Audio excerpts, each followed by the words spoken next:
Hello বন্ধুরা, আমরা আজকে আপনাদের সামনে নতুন একটি ভিডিও নিয়ে এসেছি। আজকের ভিডিওর বিষয় হচ্ছে যে দুঘোড়া মোটরে যদি অয়েল সিল খারাপ হয়ে যায় তা কিভাবে চেঞ্জ করতে হয় সেই বিষয়ে আলোচনা করার জন্য চলে এসেছি।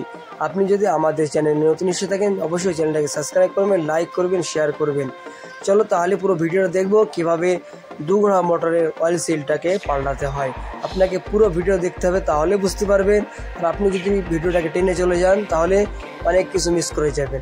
আপনার কাজ আমাদের চ্যানেলকে সাপোর্ট করা। আমরা আপনাদের জন্য এই ধরনের সুন্দর সুন্দর ভিডিও আনার চেষ্টা করব। কতক্ষণ লাগে, কত মিনিটের মধ্যে অয়েল সিল পাল্টানো যায়, পুরো বিষয়টা আজকে আলোচনা করব। চলো তাহলে ভিডিওটা আমরা দেখতে থাকি। খুবই সুন্দর একটি ভিডিও যদি ভালো লেগে থাকে অবশ্যই শেয়ার করবেন, লাইক করবেন,